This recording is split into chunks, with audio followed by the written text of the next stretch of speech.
రాత్రి ఇంటికి రాలేదే? ఒక ముఖ్యమైన పని నుండి రాలేదు. ఆఫీస్కి ఫోన్ చేశాను, 6ంటికి వెళ్ళిపోయారట. ఎక్కడికి వెళ్ళారు? నన్నేమీ అడక్కు, నేనేమీ చెప్పలేను. రాత్రి తెల్లవారులు మీకోసం 1000 కళ్ళతో కోటి ఆశలతో ఎదురు చూసిన భార్యని మీరు ఎక్కడికి వెళ్ళారో అని అడిగే హక్కు లేదంటారా? ఇప్పుడు హక్కులు అధికారాల ప్రసక్తి అనవసరం. నువ్వు ఎదురు చూస్తుంటావని తెలుసు, బాధపడతావని తెలుసు. కానీ చెప్పలేని కొన్ని కారణాల వల్ల నేను రాలేకపోయాను. నన్ను క్షమించు. రాత్రంతా ఇంటికి రాని మగాడు భార్యకి నిజం చెప్పలేకపోయాడంటే అందుకొక్కటే కారణం ఉంటుందని భార్య తెలుసుకోగలదండి. అంటే ఏమిటి నువ్వు అనేది? కట్టుకున్న దానికి వస్తానని మాట తప్పి మీరు చేసిన పని మరో ఆడదాని దగ్గరికి వెళ్ళడమే. సీత, తొందరపడి పొరపాటుగా నిందలు వేకు. నేను నువ్వు అనుకున్న తప్పు మాత్రం చేయలేదు. నా మాట నమ్ము. అని అబద్ధం చెప్పి నిజమని నమ్మమంటే నేను ఎలా నమ్ముతానండి? సీత, నేను చెప్పేది అబద్ధం కాదు. మరి నిజమేమిటో చెప్పండి. నిజమేమిటో చెప్పే పరిస్థితుల్లో నేను లేను. నిజమేమిటో ఎలా చెప్తారో, ఎందుకు చెప్తారో? సొమ్ము కోసం ఆశపడే బజారు మనిషితో రాత్రంతా కులుకొచ్చిన భర్త భార్య దగ్గర నిజం ఎందుకు చెప్తాడండి? అబద్ధమే చెప్తాడు.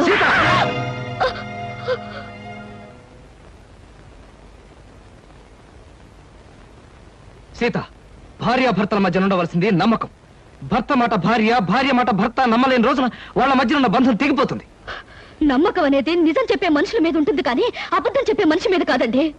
అబద్ధం అనే పునాదుల మీద కట్టుకున్న మన సంసారం అనే భవంతిని మరో పెద్ద అబద్ధం చెప్పి కూల్చి పారేసింది మీరేనండి. అత్తయ్య, మీరే చెప్పండి. రాత్రి వస్తానని చెప్పిన ఆయన కోసం కంటి మీద కులుకు లేకుండా ఎదురు చూసింది నేను ఎందుకు రాలేకపోయారని అడగడం తప్ప? లేదమ్మా, నీ తప్పేం లేదు. ఏరా, కారణం చెప్పలేనంత రాతకార్యం ఏం చేస్తావు? రాత్రి అమ్మాయి అడిగిందని కొట్టడానికి నీకు చేతులు ఎలా వచ్చాయరా? ఒళ్ళు పొగరెక్కితే తల్లాన్ని తల్లడానికి చేతులు కాళ్ళు అన్ని వస్తారా? రాత్రంతా అడ్డమైన తిరుగుళ్ళు తిరిగి అమ్మాయి ప్రశ్న అడిగిందని విరుచు పడతారా భ్రష్టుడా? నాన్న, నువ్వు రాకపోవడానికి సవ్యమైన కారణం అంటూ ఉంటే అదేమిటో చెప్పరా? చెప్పు.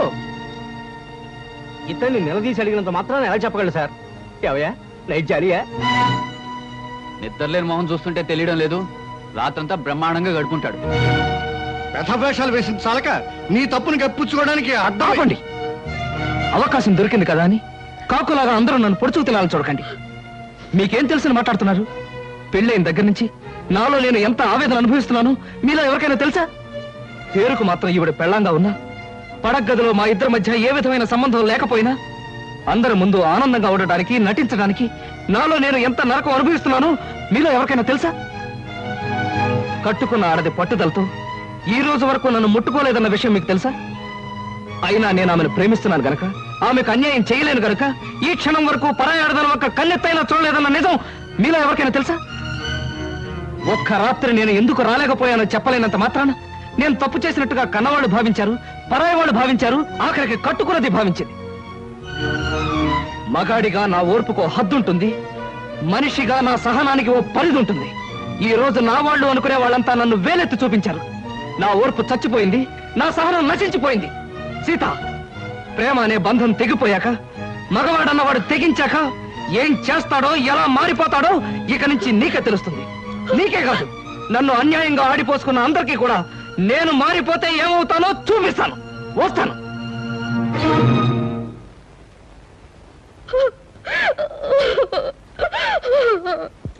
ఏమిటా సమాచారం? నువ్వు చెప్పేది నిజమా? అవును బాబు, అమ్మాయి గారు మిగతా వాళ్ళు చేసిన గొడవకి కృష్ణబాబు మనసు విరిగిపోయింది. ఇంట్లోంచి వెళ్ళిపోయారు బాబు. తొందరపడి అమ్మాయి తప్పు చేసిందిరా. తప్పు చేసింది నేను కదా నాయన. అబద్ధంతో కట్టిన తాళికి తల ఉంచాను. అంతస్తులు వదిలి ఆయన ఇల్లాలుగా బ్రతకటం అలవాటు చేసుకున్నాను. మనసు మార్చుకుని ఆయనే దేవుడు అనుకునే క్షణంలో నన్ను, నా ప్రేమని నిర్లక్ష్యం చేశారు. నిన్న రాత్రంతా దేంతోనూ గడిపి నా గుండె గాయం చేశారు. అది కాదు బావగారు, ఆ అత్తగారిది రాత్రంతా చిందులు తోకొచ్చాడు. ఎక్కడికి వెళ్ళేవరా, ఏం చేశారో అని అడిగితే కనీసం జవాబైనా చెప్పకపోతే దాని అర్థం ఏంటి చెప్పండి? చెప్పమంటావా శంకరయ్య? అలా నీ కొడుకు వెళ్ళిపోయాడు అంటే అతను మహానుభావుడయ్యా, మహోన్నతుడని అర్థమయ్యా. నాన్న, ఏమిటి మీరు అనేది? అవునమ్మా, అతను చిన్నవాడైనా చేతులెత్తి దండం పెట్టవలసినంత పెద్ద మనసు గలవాడమ్మా. పెళ్ళం ఇంట్లో కాల్చు కూర్చుంటే రాత్రంతా అడ్డమైన తిరుగులు తిరిగొచ్చిన మనిషి. చాలే, ఆపవే. తొందరపడి నిందలు వేసి కాపురాలో నిప్పులు పోసుకునేది నీలాంటి ఆడవాళ్ళని. రాత్రంతా అతను ఎక్కడ గడిపాడు అనుకున్నావు? నీ తండ్రికి గుండె జబ్బొచ్చి చావు బతుకుల్లో మంచం పడితే తెల్లవారులు నిద్రాహారం లేకుండా సేవలు చేస్తూ గడిపాడే. మరి నాకు ఆ విషయం ఆయన ఎందుకు చెప్పలేదు?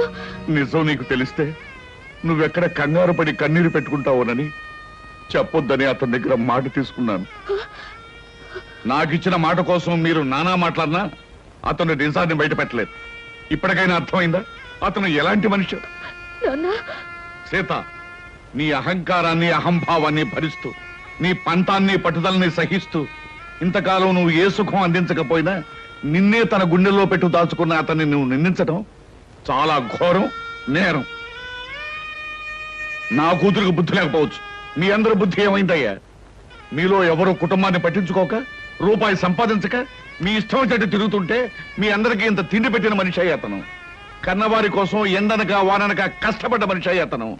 అలాంటి మనిషిని గురించి నిజం తెలుసుకోక అవమానించడానికి మీకు బుద్ధి ఉండద్దు.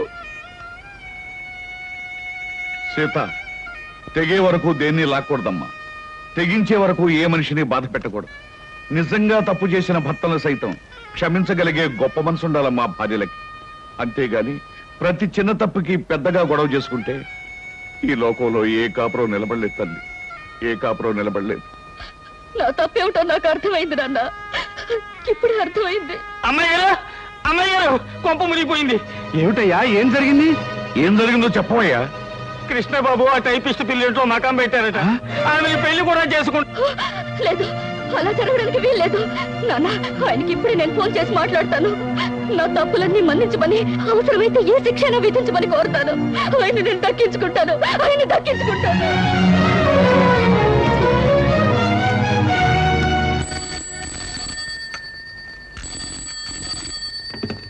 Hello, yes, whom do you want? నేను కృష్ణ గారి మిస్సెస్ ని. ఆయనతో ఒకసారి మాట్లాడాలి. సారీ, ఆయన బిజీగా ఉన్నారు, ఇప్పుడు మాట్లాడడానికి వీలుండదు. ప్లీజ్, చాలా ముఖ్యమైన విషయం, ఆయనతోనే మాట్లాడాలి. ఆయన మీరెవరా? నేను ఆయన పర్సనల్ సెక్రటరీని. మీతో మాట్లాడడానికి వారి ఖాళీ లేదట, ఆయనే చెప్పమన్నారు. Hello hello,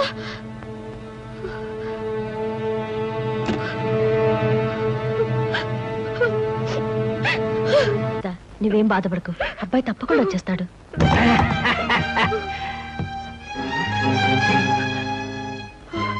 hello hello my dear house members, ఓ నా ప్రియమైన కుటుంబ సభ్యులారా, హౌ ఆర్ యు? మీరంతా ఎలా ఉన్నారు? ఏమిటి అలా చూస్తున్నారు? ఓహో, కాబోయే పెళ్లి కొడుకు పెళ్లి కూతురు ఎలా ఉన్నారా అని చూస్తున్నారా? డార్లింగ్, లేట్ ఎందుకు, విషయం చెప్పండి. ఓ యా యా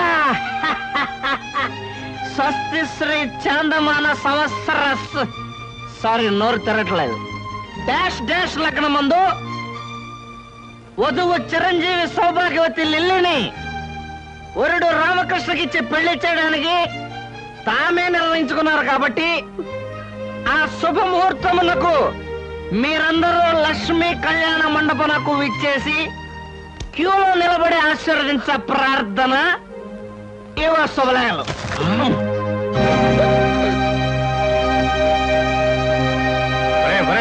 చేతికి అందించాలా తాగేసి లిల్లిలో పిల్లలో పెళ్లి చేసుకుని సీతకు అన్యాయం చేసి కుటుంబాన్ని అప్రతిష్ట పాలు చేస్తారా భ్రష్టుడా?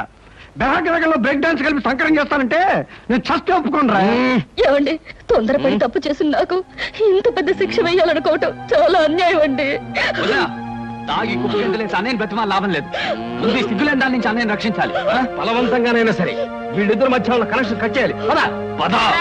లిల్లీ, నేను ఆడే నాటకంలో పాలు పంచుకుని నాకు సహాయం చేసినందుకు చాలా థ్యాంక్స్.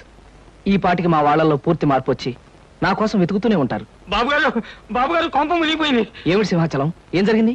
మనం సరదాగా మీ వాళ్ళు ఏడిపించడానికి అచ్చు వేసిన శుభలేఖలు వాళ్ళు నిజమని నమ్మి లక్ష్మీ కళ్యాణ మండపానికి చిన్న సైన్యంలాగా వెళ్ళిపోయారు. అక్కడ కలెక్టర్ గారు అమ్మాయితో పోలీస్ ఐజీ గారు అబ్బాయి పేరు జరుగుతుంది. ఏం గొడవ జరిగిపోతుందో ఏమో.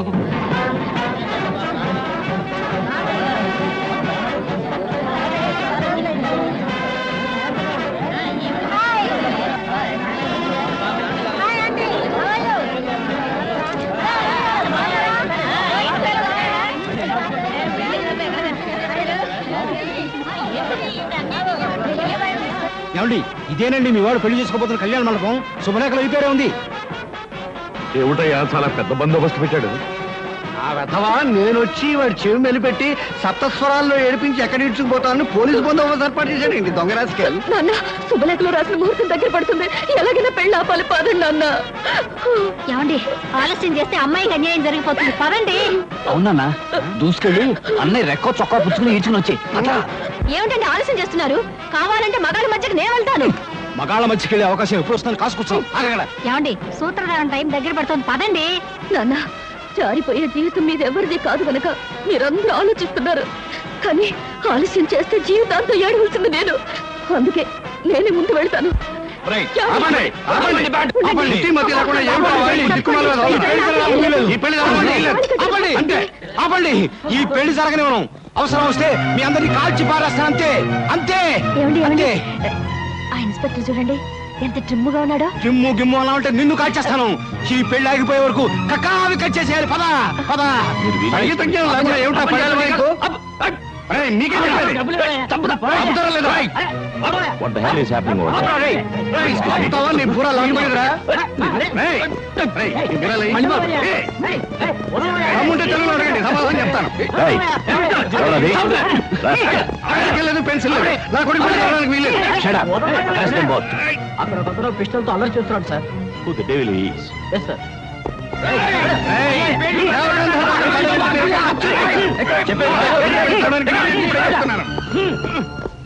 నాతో పాటు మీ అందరూ కూడా ఈ పెళ్లి నాపేయండి, లేదా షూట్ చేసి పారేస్తాను. ఆడపిల్లకి అన్యాయం జరుగుతుంటే చూస్తూ ఊరుకుంటారా మీరు? షూట్ చేసి పారేస్తాను. మిమ్మల్ని మీకే చెప్పేది. ఈ పెళ్లి జరగడానికి వీల్లేదు. అమ్మా, నా మాట నమ్మండి అమ్మా. నేను చెప్పేది వినండి అమ్మా. ఈ పెళ్లి జరగకూడదు. అమ్మా, ఈ పెళ్లి జరగడానికి వీల్లేదు. ఆయన నాకు తాళి కట్టిన భర్త అమ్మా. అన్యాయం చేసి మరో పెళ్లి చేసుకుంటున్నాడు. ఈ పెళ్లి మీరైనా ఆపండి అమ్మా. ఒక ఆడపిల్లకి అన్యాయం జరుగుతుంటే చూస్తూ ఊరుకుంటారా మీరు? అక్కడ నలుగురు ఆడవాళ్ళు పెళ్లి జరగడానికి వీల్లేదని గొడవ పెడుతున్నారు సార్. అబ్సర్డ్. వాళ్ళందరినీ అరెస్ట్ చేసి స్టేషన్కి తీసుకెళ్ళండి. Okay sir. Yes. What's happening? What is this? మీకు దండం పెడతానమ్మా, నా మాట నమ్మండి. ఏమిటండి ఆ పెళ్లి కొడుకు మా కావాల్సిన అబ్బాయి తీసుకోరే అంటే ఆయనకి పెళ్లి అయిపోతుందన్నమాట.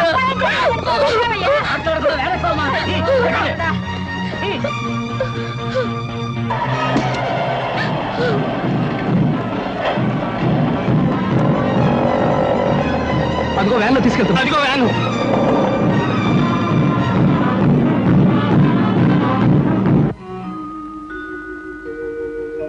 No. మీరే ఉద్దేశంతో పెళ్లి జరిగే చోట దాడి చేశారో నిజం చెప్పందే ఊరుకునేది లేదు. కలెక్టర్ గారు అమ్మాయితో జరుగుతున్న నా కొడుకు మ్యారేజ్ని ధ్వంసం చేయడానికి ప్రయత్నించిన మీరెవరు? పోలీస్ డిపార్ట్మెంట్ మీద పగబట్టిన మనుషులా, లేకపోతే చంబల వ్యాలీ ముఠానా? అదేమీ కాదు సార్, నేను గొప్ప సంగీత విద్వాంసుని సార్. ఇవాళ నుంచి వాయువాద్య కళాకారుని కావాలని. Stop that nonsense. అలాగే సార్. అమాయకులుగా నటిస్తే వదిలిపెడతాననుకుంటున్నారా? అవసరమైతే అండమాన్ పంపించేయగలను. అండమాన్ ఎందుకండి, అన్నవరం పంపించేయండి. మా నేటివ్ ప్లేస్ అదే. Shut up. I will kick you rascal. Sir, మీరెవరు? వీళ్ళంతా మా వాళ్ళే సార్. I see. ఈ గ్యాంగ్ కు రింగ్ లీడర్ నువ్వేనన్నమాట. వీడు రింగ్ లీడర్ కాదు సార్, మా అబ్బాయి కృష్ణ. Shut up. అలాగే. ఇన్స్పెక్టర్, వీళ్ళిద్దరు కూడా తగిలించండి సంఖ్య. చాలా బరువుగా ఉన్నాయి సార్, ఇది తీసి వాళ్ళకి ఏంటి సార్? అదిగా సార్, నేను చెప్పేది వినండి. అసలు ఏం జరిగిందంటే ఏం చెప్పక్కర్లేదు. నా గొళ్ళు మండిందంటే షూట్ చేసి పారేయగలను.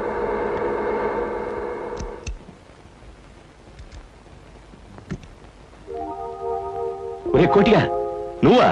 రా. కోటిగా, ఇన్నాళ్ళు ఎక్కడ తెచ్చావురా? ఇక్కడే వచ్చాను కానీ రేయ్, నువ్వు నాకు చిన్న సాయం చేయాలరా. సాయమా? అడుగు. ఏమిటది? మరేం లేదు, వీళ్ళంతా మావాళ్ళేరా. వాట్? పెళ్లి పందిట్లోకి కళ్ళు దాగిన కూతుర్లా ప్రవేశించిన ఈ ముఠ నీ వాళ్ళ? Damn discourage man. సారీరా, అసలు ఏం జరిగిందంటే నువ్వు చెప్పే పథకం బానే ఉంది మావయ్య, కానీ ఆ పోలీస్ ఆఫీసర్ పెళ్లి పందిరిలో మన వాళ్ళు చిందులు వేస్తే ఆ పోలీసు వాళ్ళు ఊరుకుంటారా? ఊరుకోరండి, మక్కలు ఎరగదని బొక్కలకు దోసేస్తారు. ఆ భయమేం అక్కర్లేదయ్యా. ఈ ఊరు వచ్చిన అజీ నా చిన్ననాటి స్నేహితుడు. నేను ఇక్కడున్నట్టు వాడికి తెలియదు, అందుకే వాళ్ళ అబ్బాయి పెళ్లి కూడా నన్ను పిల్లలేదు. అరెస్టులు జరిగి మన వాళ్ళందరికీ బుద్ధి వచ్చిన తర్వాత వాడితో చెప్పి వాళ్ళందరినీ నేను బయట తీసుకురావచ్చు. ఇది బ్రహ్మాండం. అదిరా సంగతి. వెల్, మొత్తానికి కట్టుకున్న దానికి కన్న కూతురికి బుద్ధి చెప్పడానికి మీ అల్లరి అల్లుడు నువ్వు కలిసి ఆడిన నాటకం అన్నమాట ఇది. ఏమయ్యా, ఇంతకీ మా శుభలేఖలు నీకెలా వచ్చాయి? మీ కార్డులు కాదు సార్, మా మావయ్య ధైర్యం చెప్పడంతో ఓ అరడజన్ కార్డులు నేనే ప్రింట్ చేయించి మా ఇంట్లో వాళ్ళ మొహాన్ని కొట్టాను. ఐసీ. ఇన్స్పెక్టర్, వీళ్ళందరూ బెడీలు తీసేయి. ఒరే కోటిగా, ఇప్పుడు గనక నువ్వు రాకపోయి ఉంటే వీళ్ళందరినీ జైల్లో వేయించావంట్రా. ఏమండి, భర్తను అర్థం చేసుకోలేని భార్య కాపురాన్ని ఎలా నరకం చేసుకుంటుందో నాకు అర్థమైందండి. నన్ను మన్నించండి. సీత, చూడమ్మా, భార్యాభర్తలిద్దరూ లా అండ్ ఆర్డర్ లాగా కలిసిమెలిసి ఉన్నప్పుడే కాపురం డిసిప్లిన్డ్ గా ఉంటుంది. నా అభిప్రాయం కూడా అదేనండి. రే, ఇంతకాలం మీ డిపార్ట్మెంట్ ద్వారా మానభంగాలు మద్దలే జరుగుతాయని విన్నాను, కానీ ఇప్పుడు మీ డిపార్ట్మెంట్ ద్వారా కాపురాలు కూడా చక్కబడతాయని అర్థమైందిరా. ఒరే ఒరే, మా డిపార్ట్మెంట్ మీద జోకులు వేసావంటే ఇప్పుడు తీసిన బేడీలన్నీ నీకు వేయిస్తా. అంతకన్నా ఒక జత బేడీలు మా ఇద్దరికి వేస్తే పర్మనెంట్ గా విడిపోకుండా ఉంటామండి. మీకు బేడీలు కాదురా, ఇంట్లో పెట్టి తాళం వేస్తాను. You mean house arrest? నా అభిప్రాయం కూడా అదేనండి.